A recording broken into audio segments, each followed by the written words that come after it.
While taking a walk on Grover Beach in Central California, I happened upon this nice little scene here.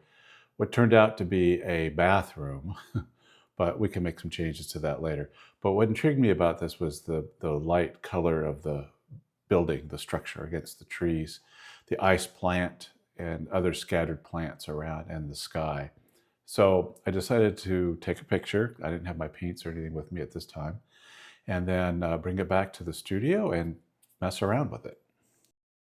I made this quick little sketch using ArtGraph. ArtGraph is a water-soluble or water-mixable graphite. So it's sort of like sketching with graphite or pencil, but using a brush. It's real fun to use. I enjoy it. The nice thing about it also is that you can erase after it dries. I find it a valuable tool to use for composition and value studies. As you can see, I changed the bathroom into a small beach house. So with that, let's get underway with the painting. I have penciled in the large shapes based on the sketch and the photo reference that I have. And then the sky is going to be somewhat dramatic, but not overly dramatic, but more interesting than the sand down here. I don't want them to compete, so I think I'm going to go with more of a sunrise looking sunset maybe. Although it was sunrise, it was early morning when I took the photo. So we'll go with that and see what we come up with. This is the easy part, putting water on the paper. And actually could use a bigger brush.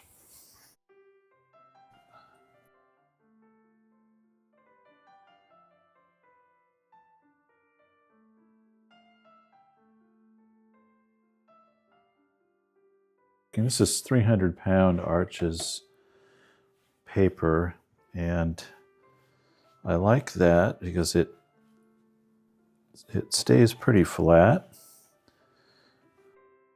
and it also holds a lot of water, so that part's really nice. We'll give this a good soaking. I'm just going to bring it down to the distant hills and tree lines. You can go a little bit past the tree line, that's fine. Okay, we're going to let that soak in for a bit and then take a look at the color. I'll be using a fairly limited palette for this painting, primarily focusing on warm and cool shifts using Ultramarine Blue with some Quinacridone Rust, Cerulean Blue, and some yellow ochre as well. And this dark mix here is a mixture of Ultramarine Blue and Quinacridone Rose. I decided to put in a fairly saturated upper sky area with this purpley mix and just let the watercolor flow. My goal here wasn't to make a perfectly even and flat wash, but to leave texture in that could be perceived as clouds.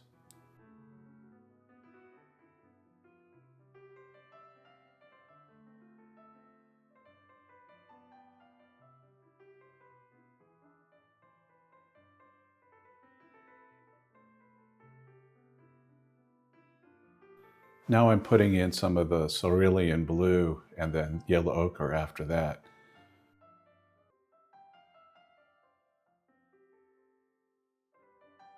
I was going to try to go in and put some pink stuff in here, but I don't think I will. I think that would ruin it. So I'm going to leave it be. Half of painting with watercolors, knowing when to not paint with. Seems like knowing when to stop or knowing when to not do something, at least for me anyway. Now that it's dry, I can continue down with the tree line and distant hills. I may come back in here and put some clouds. We'll have to see. Once I get these darks in, I'll have a better take on the sky and what needs to happen up here. What I'm going to do is make a mix of Quin Rust and Ultramarine Blue. Mix up a nice thick mixture of these colors here.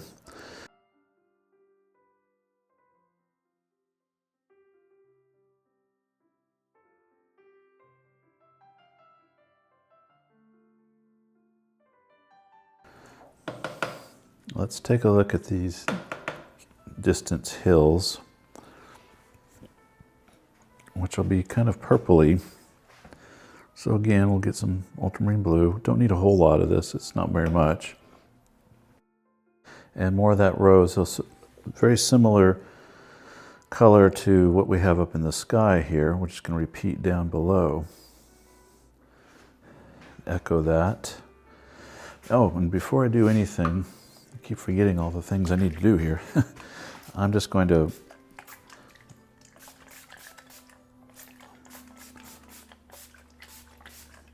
kind of spritz a little bit there just to loosen the edge a little. And let's see how that turns out. Even these hills here, I'm going to shift between the blue and the purple. Try to keep more purple though. A little bit more red in there. Rose. It's a lovely color. I like this rose color. And we'll just pull that straight across there.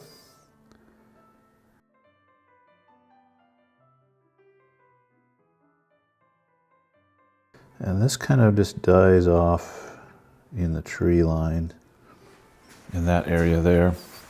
Now the tree line up here is what we're going to be looking at. Start putting these in. I need to cover my pencil mark, unless you want to show pencil, which is fine if you do.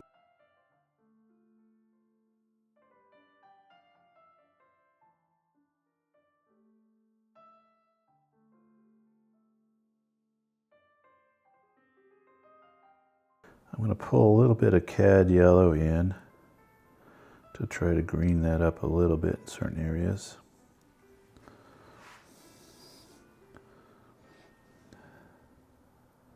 Try to make it interesting.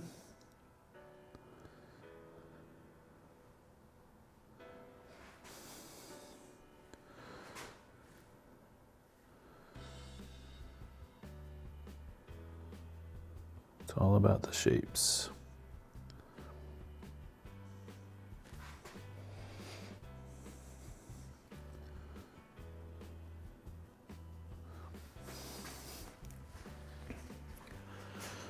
I'm going to switch hands here so I stay out of the camera shot.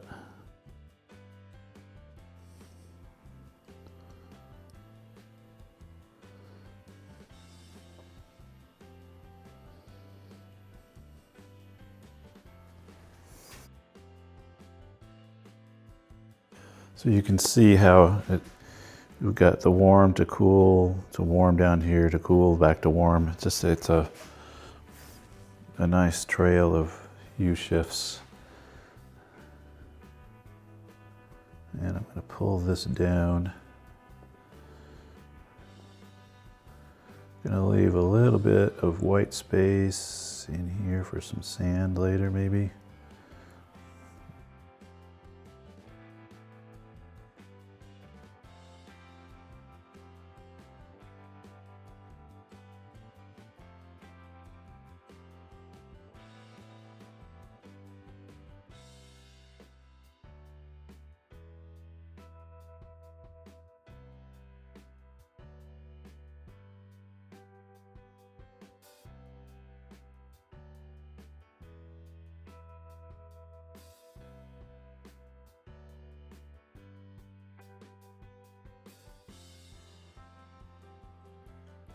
Then let's pull this down. There'll be some of the foliage that's going to come around and wrap around the front or the side of the house there. So now I'm going to weaken the mix a little bit as I go across over here.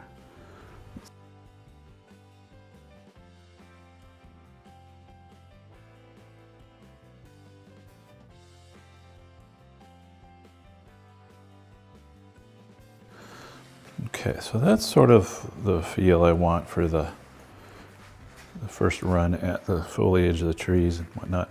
I think I might take out some of the detail in this area here, so it doesn't get too tedious as far as the edges go.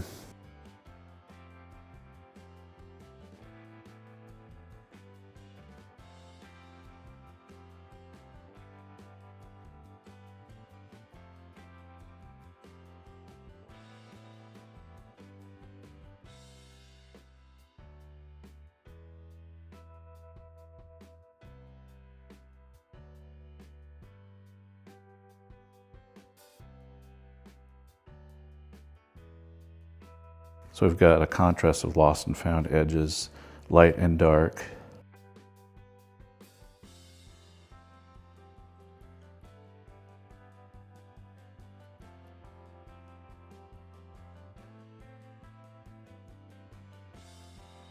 Okay, so now what I want to do here is just simply cover the areas that will be sand.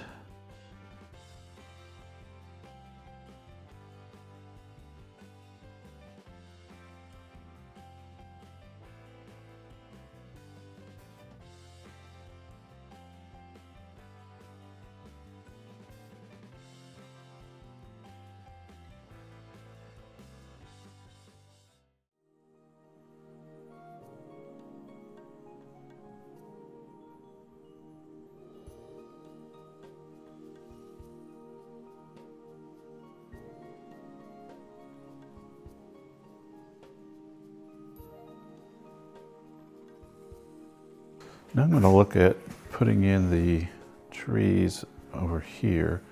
These will be slightly bluer, maybe more this tone here or this tone. I want to set them back a ways.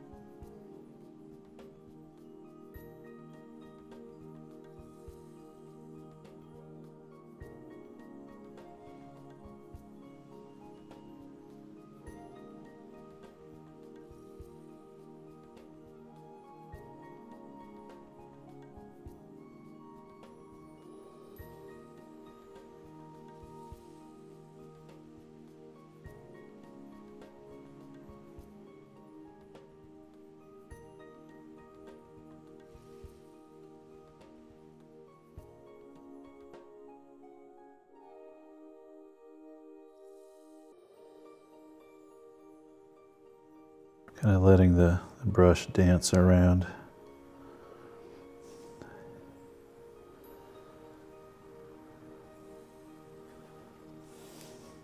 And as I get further over to this side, it's going to go lighter.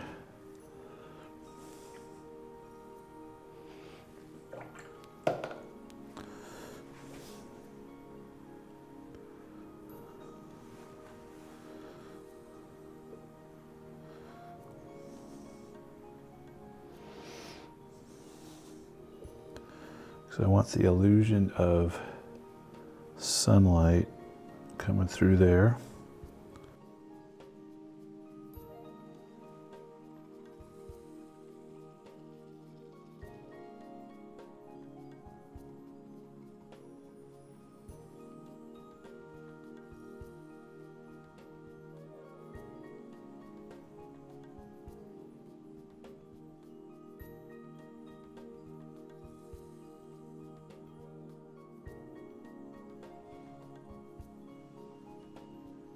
I have some darks I need to kind of bring up into this section here. Some dark greens. I think I'm going to use a flat brush for that. This is a 3/4 or a 1/2 inch, or yeah, 3/4. So I'm going to throw a little bit of this yellow in here. Maybe a little more blue. And go over the top of some of this. This has some body to it since I used the Cad Yellow.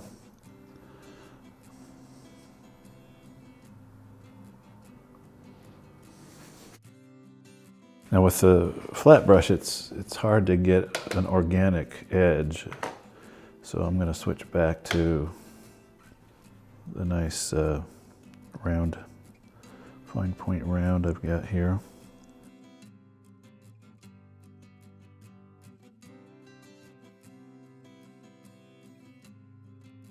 Don't want it to look like it's a manicured lawn. I really departed from the sketch a while ago. I haven't been referencing it much for this area. I'm mostly looking at how the paint is falling on the paper and responding to that.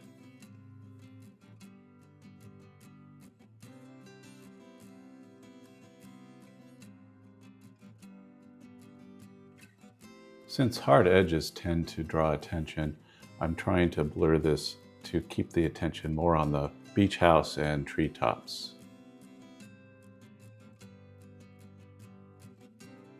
As for the beach house itself, I'm trying to keep that as simple as possible. Keep my brush strokes to a minimum.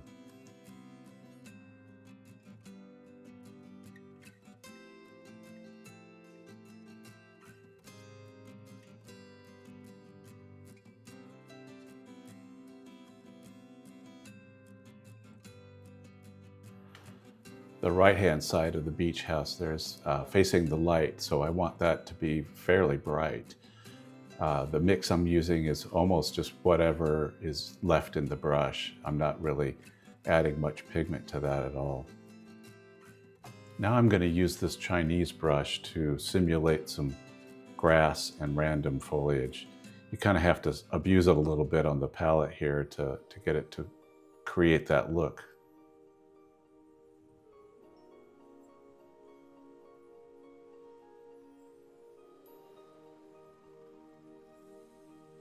Misting the paper with this water allows the darker pigment I'm going to apply to do its own thing in a sense. It, as you can see here, I get some wonderful plant life that would probably take me hours to paint intentionally, whereas it's sort of automatic with watercolor. That's a wonderful thing about it.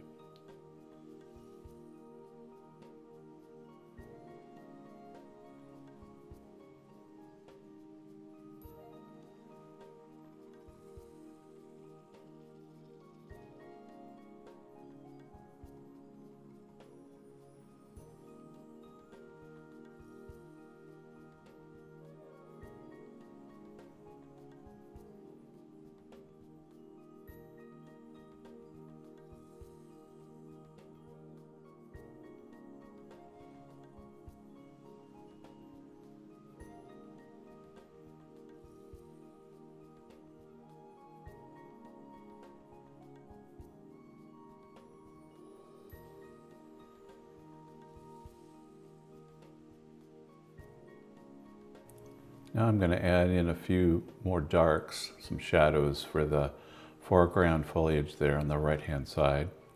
And then I'm going to put in a few birds in the sky just to help connect the sky with the ground a little bit. It just gives another landing spot for the eye.